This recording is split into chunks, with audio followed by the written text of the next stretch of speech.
everybody, and my name is Mukesh Jain, and I'm author of the book Delivering Successful Projects, the image you can see on the top left corner. So essentially, I'll be in the whole webinar today, I'll be talking about my experience working with Microsoft and delivering projects and the things I've learned in the team software process and Six Sigma.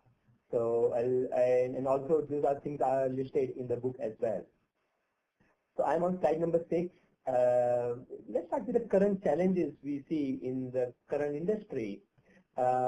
Getting a software on time is a big challenge, and is the predictability piece wherein people tend to feel that software will have bugs, software will have schedule slippage, but that kind of thing we have started living for a long time, and this is the place where understanding that is more critical.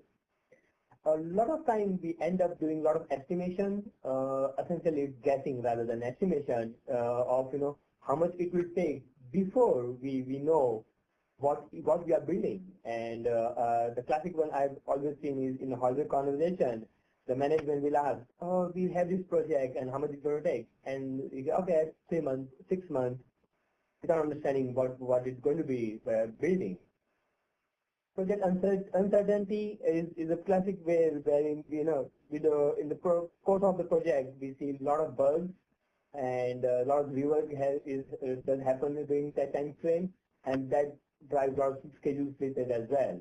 So in my presentation today, I'll be talking about, it's not just about project management. It's not the only skill we need. How to effectively manage quality, that's the integral part of it. And then, of course, the challenge of what quality models are right. Is it the CMMI, ISO, TSP, Six Sigma? There are lots and lots of models, and each model has a common denominator wherein everybody wants to deliver the right project, highest quality product.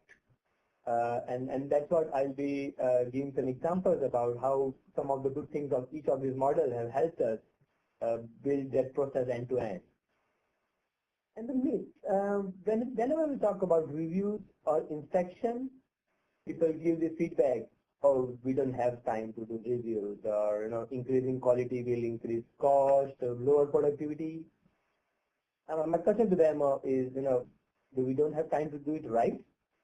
Reviews and inspection have their own benefits, and just by saying that it's going to add more cost, more time, doesn't solve the problem. In fact, it will add to more problems. I'll go to the next slide, slide number 7.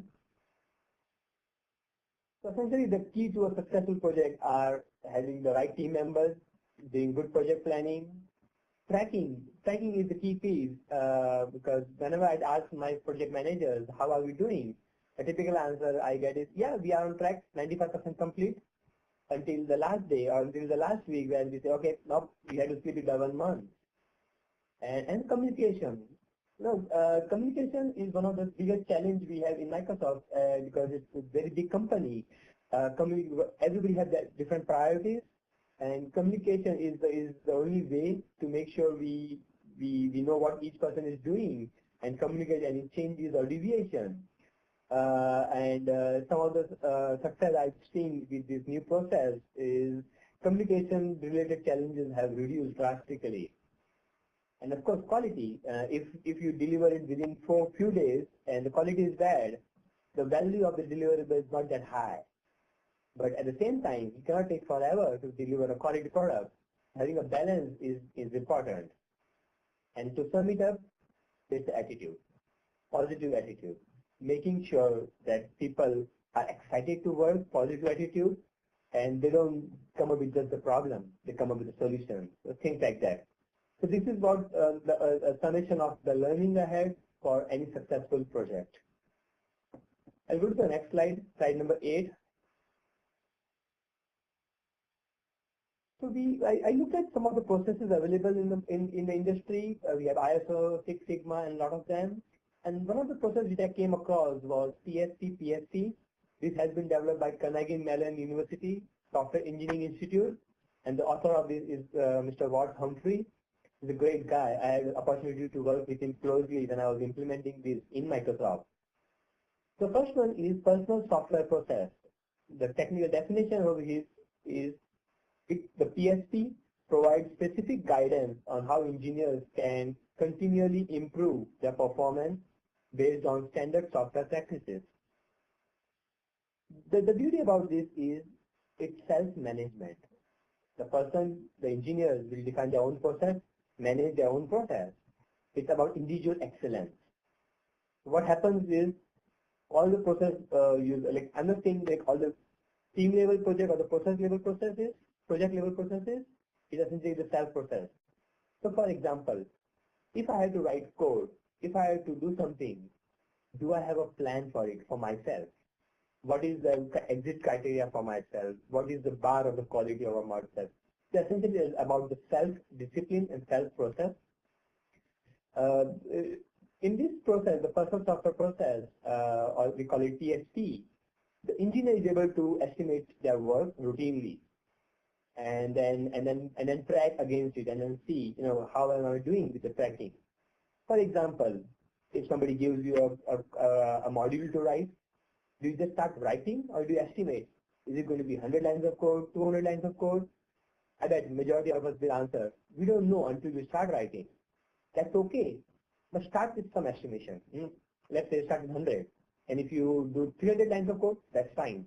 But next time when you estimate, you have a ballpark number. You can start with, let's say, 250. And then you will fine tune your estimation. And believe me, it works. I tried this in the beginning. I was skeptical myself, but when I started seeing results, my estimation accuracy has improved drastically. Not just for writing code, even for estimating how much time it will take to commute, how much time it will take to get my yard work done, things like that. And if you're familiar with the CMM process, think PSP as an instance of level 5 process. And if you are familiar with Six Sigma, think about PSP as project management, self-management with Six Sigma rather. I'll go to the next slide number 9. We talked about the individual excellence. Using PSP, personal software process, people can improve their excellence. Now, we don't work in that team. We don't work individually. On projects, we typically have more people, and PSP is the one where we bring all the self-excellence, all the people with PSP together in a common umbrella called TSP, Team Software Process. Again, the same person, Mr. Watt Humphrey, he designed this process, and it specifically gives guidance around how PSP trained engineers can work effectively as team members on high-performing teams and develop software. PSP is a prerequisite, so if somebody without the self-discipline come on a team on PSP, you may not get the full benefit of PSP. So what happens is with PSP team software process, it's essentially like a project management concept or a PMI concept with Six Sigma. So Six Sigma applies to project management and delivering the project with a very high quality on time. With PSP, we can achieve self-directed teams. What that means is the team themselves do all the planning and tracking of the project, and then they deliver the success consistently. There's a statistical process control. So I don't want to talk too much about statistics in this presentation, but what it means is do what you plan and plan what you do. So it boils down to capturing metrics for all the activity you do, and then seeing how you are doing over a period of time, and then improving as we move along. And again, if you are familiar with CMM, it's an instance of level 5 process for a team, and Six Sigma applied to team and project management. I go to slide number 10.